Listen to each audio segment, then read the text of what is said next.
os homens usavam barbas que iam até aqui, e roupas rústicas, enfim. É um passado superado. Eu não concebo o cristianismo em termos de rigor, de rigorismo biblicista, digamos assim. É como se nós tivéssemos que pautar cada detalhe de nossas vidas pelo que está no Deuteronômio. Eu não vejo a coisa nesses termos. E a rigor eu penso que nem Jesus Cristo tensionou que as coisas fossem vistas nesses termos. Porque ele mesmo disse que veio para, de certa forma, revogar a lei, né, e nos dar uma lei superior,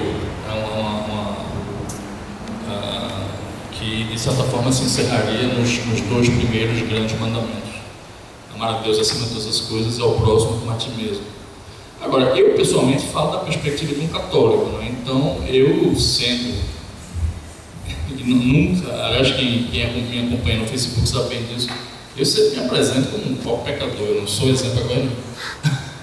Mas assim, eu penso que nós católicos, de fato, somos corruptíveis, como todos os cristãos somos, mas especificamente temos certos preceitos que estão ligados à tradição da Igreja Católica. Né? Então eu realmente acredito que existe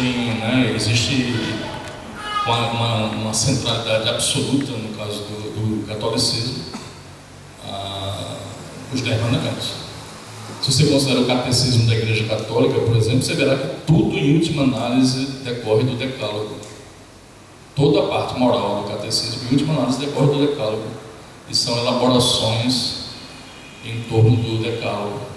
Agora, naturalmente, tudo aquilo tem que ser, de alguma maneira, contextualizado para fazer sentido nos tempos em que nós estamos vivendo, não?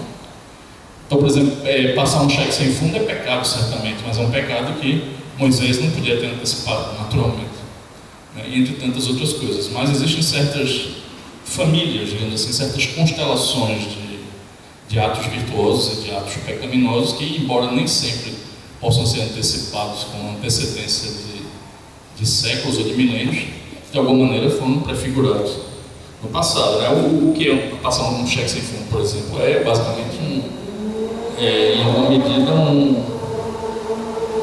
uma mentira, uma desobediência do princípio que nós não devemos prestar falso testemunho, embora evidentemente uma instância especializada desse princípio geral. Então eu não sou daqueles que abracem a noção de reacionarismo. Por outro lado, eu também não sou revolucionário. Eu penso que o meio termo adequado entre esses dois extremos indesejáveis é o conservadorismo sensato. Não conservadorismo no sentido de conservar estados de coisas, porque muitas vezes os estados de coisas são em si mesmos indesejáveis e contêm injustiças e contêm imperfeições de toda sorte, mas o conservadorismo, tal como eu compreendo, envolve basicamente a conservação de certos valores que foram fundamentais para tudo que a nossa civilização, que é ocidental, de fundo judaico-cristão, conseguiu atingir de melhor.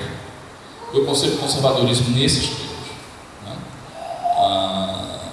Então, por exemplo, eu vejo com muita preocupação a ameaça que o Islã coloca presentemente para a sociedade judaico-cristã, porque quando nós consideramos a situação, a evolução histórica do Ocidente, nós devemos perceber que certamente certos princípios como liberdade de expressão, liberdade de crença religiosa, enfim, todas as várias liberdades que nós desfrutamos, o próprio conceito de direitos humanos, a situação da mulher, muitas pessoas demonizam o cristianismo no contexto de colocar o cristianismo como uma religião que oprimiu a mulher, o que é imperfeito, o que é uma grosseira falsidade, porque por mais que possa ter havido todo o legado do patriarcado, e não quero negar aqui que a situação da mulher hoje é muito melhor do que já foi, em épocas mesmo no Ocidente cristão, mas ainda assim, historicamente, o cristianismo, comparado com outras culturas, sem a menor dúvida, foi aquela em que as mulheres avançaram mais rapidamente no sentido de melhorar a sua condição,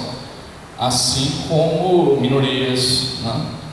Foi no contexto ocidental judaico-cristão que primeiro se aboliu a escravidão, que persistiu por muito mais tempo no mundo O mundo islâmico, por exemplo, em alguns lugares no centro da África ainda existe, ainda subsiste, em pleno século XXI. Então, eu realmente acredito que isso é fundamental. E sobre essa questão de reacionarismo e de mentalidade revolucionária, né? Esse contraste entre ser reacionário ou ser revolucionário, eu vejo, como eu disse, o conservadorismo como um meio termo feliz.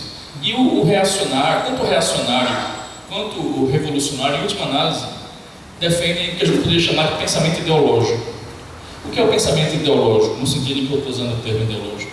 É um pensamento que idealiza certas realidades. No caso do revolucionário, o que é idealizado? Um futuro brilhante e radioso que estaria por ser construído, de alguma maneira, abraçando certos tipos de pautas e preceitos, enfim, econômicos, políticos, sociais, e que nos trariam um paraíso sobre a Terra. Esse tipo de pensamento só nos trouxe horror. Hitler falava de trazer a Alemanha para um período radioso que seria o Reich de 1000 anos. Concretamente, o Reich demorou apenas 12 anos e na Segunda Guerra Mundial morreram cerca de 70 milhões de pessoas e 9 milhões de alemães. Só de alemães morreram 9 milhões. Quer dizer, longe de levar uma época radiosa para a Alemanha, foi a ruína da Alemanha, e todos os maiores intelectuais e pensadores da Alemanha fugiram para países que naquele momento desfrutavam de mais segurança, como Einstein, o próprio Freud, que é um austríaco, mas daquela região, foi para a Inglaterra, tanta gente fugiu. Eu queria fazer... E por outro lado, rapidinho, só para... Por outro lado, o pensamento reacionário eu vejo também como ideológico, no sentido de que a idealização é diferente. Não é a idealização do futuro, mas é a idealização do passado. Como se em alguma época da existência da humanidade tivesse havido em algum momento da história do ser humano, da trajetória do ser humano sobre a Terra, tivesse havido um paraíso terreno. Eu me refiro aqui ao período pós-lapsário, né? Pós-Adão. O período da história propriamente dita, como se tivesse havido algum paraíso. Claramente não existiu. Inclusive os estudos de arqueologia, até mesmo o exame de corpos que se encontram às vezes de antigas ossadas e coisas desse tipo, estabelecem claramente, por exemplo, que na pré-história as guerras eram extremamente comuns, as taxas de homicídios eram extremamente elevadas. O psicólogo canadense Steven Pinker tem um livro que ele trata disso. Ele mostra inequivocamente que nunca houve essa idade de ouro, que o passado humano foi tão ou mais violento do que o nosso presente. Então o conservador nem idealiza um passado e tenta retroceder, porque além de inviável não é sequer desejável, nem comete o erro do revolucionário de idealizar um futuro e antecipadamente perdoar qualquer crime que se cometa presentemente. Eu queria pegar nos dias de hoje, em nome desse paraíso que nunca chega e é perpetuamente adiado, e o revolucionário já vai se desculpando por uma utopia que nunca chega e ele se permite adiar indefinidamente. Pois não. Eu queria pegar um gancho, já que... Não sei se eu respondi a pergunta, porque a sua pergunta me pegou assim, então ele ao Jean também, que por sinal fez uma palestra brilhante, e eu gostaria de felicitá-lo por isso, várias coisas foram colocadas na fala dele. Não sei se eu entrei exatamente no que você queria, mas enfim, como ele mesmo parece ter sido pego de surpresa, também eu fui. Mas parece que um dos amigos ia fazer uma pergunta. Sou eu aqui. Trazer um pouco para a temática do debate, de que fala-se em conservadorismo de um lado, fala-se em liberalismo de outro. Não se trata da economia, eu estou falando de ideologia mesmo. Fala-se sempre em extremos, né? E a gente acaba que percebe a corrupção entranhado não em ideologias específicas, mas em todas as esferas da sociedade, e que a gente acaba percebendo que não é uma exclusividade apenas da política, né? A corrupção ela é algo que tem um plano de fundo muito maior por detrás de tudo isso. De repente, talvez até a Jean pudesse complementar um pouco aí dessa minha fala, no que se trata de desse costume que a gente tem como brasileiro, de corrupto, a gente associa a um político, mas que talvez a realidade não seja essa. Acho que entra até um pouco no que o pastor Josildo falou, de que existem níveis de corrupção em todas as esferas da sociedade, né? E o que a gente tem mais clamado, né? Tem até aquele vídeo lá da Globo, né? O Brasil que eu quero. O que a gente vê é que todo mundo fala em um combate à corrupção, né? E assim, nesse mundo de extremos que a gente vive hoje, eu queria saber de vocês qual é o caminho, não para extinguir a corrupção, que isso se torna meio que uma utopia, não é verdade? Mas para que a gente pudesse diminuir um pouco essa cultura de corrupção que a gente tem no Brasil. Eu queria um pouco que vocês pudessem explanar isso também da gente. Veja bem, como foi dito aqui, corretamente, acho que todos admitiram essa premissa: o ser humano é pecaminoso e falível. E existe a corrupção de larga monta, né, cometida por políticos e empreiteiros e tudo isso, que evidentemente é muito mais sério do que o sujeito levar um pedaço de papel da empresa para cá. Não há como. Mas de fato o ser humano é assim, falível. O ser humano tem uma propensão ao pecado, indiscutivelmente, e sempre terá, porque é da nossa natureza. Mas o que se pode é indagar, digamos assim, aquilo que a história nos ensina que foi mais bem sucedido, no sentido de ao menos minorar tanto quanto possível a extensão da corrupção.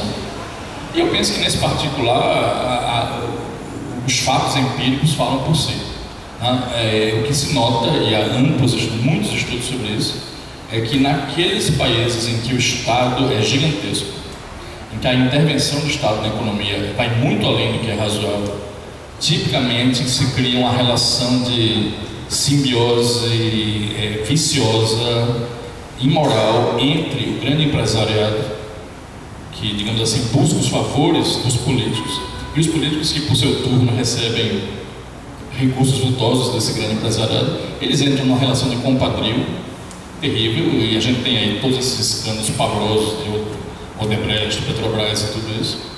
E eu simplesmente, assim, muito pragmaticamente, eu acho que nos países em que existe mais liberdade econômica, um Estado mais enxuto, eu não sou anarquista, nem sou ANCAP, não sou nada disso. Eu acredito sim que o Estado é uma necessidade humana, mas eu penso que ele deve ser muito menor do que é, e que isso seria um fator que propiciaria uma redução considerável na extensão das práticas de corrupção. Ótimo. Porque é o que se nota no mundo afora. Thalita quer fazer uma colocação em cima disso. Boa noite a todos, eu sou a Thalita Caldas, tudo bom? Eu sou estudante de comunicação social e também há mais ou menos 2 anos eu desenvolvo um trabalho nas redes sociais de conscientização política. Eu já gravei algumas músicas também falando de rap, falando sobre política, também conscientizando a população da importância da gente sair da nossa área de conforto e a gente começar a reagir. E foi justamente essa questão da corrupção, do peso da corrupção na sociedade, do inconformismo e muitas vezes da forma que a gente lida com isso, que me fez sair da minha zona de conforto e decidir fazer alguma coisa a respeito. Eu sou cristã, graças a Deus, eu cresci em um lar cristão, aprendi valores éticos, morais, mas aos 14 anos eu decidi entrar na igreja e começar a trabalhar dentro da igreja. E aí eu comecei a perceber a forma que a corrupção ela refletia dentro da igreja, né? Não é só na política. Pegando carona no vídeo do Jean, na palestra dele, a corrupção ela não está só na política, ela está em todos os lugares. Mas como esse debate hoje, a palestra do Jean, mais uma vez, falou um pouco sobre o cristianismo nos tempos dos dias de hoje e da corrupção, e fez essa junção, eu vou concluir e vou fazer uma pergunta para ele. Tá? Isaías 40:31 diz assim: mas os que confiam no Senhor renovarão as suas forças, subirão com asas como águias, correrão e não se cansarão, caminharão e não se fatigarão. Essa é uma geração que corre e não se cansa, que busca e não se fatiga. Essa Essa é uma geração que tem esperado por melhoras, por dias melhores. Essa é uma geração que tem ansiado por Jesus. Jesus disse em João 14, não se turbe o vosso coração, crede em Deus, crede também em mim, na casa de meu pai há muitas moradas, se não fosse assim eu não teria dito. Pois aguardem que eu vou esperar, que eu vou guardar um lugar para vocês, eu vou aí, eu vou buscar vocês de volta. Mas como ser cristão? Como esperar Jesus? Como falar isso para a sociedade? Uma sociedade que diz que o Estado é laico, mas que a sociedade também tem que ser laica.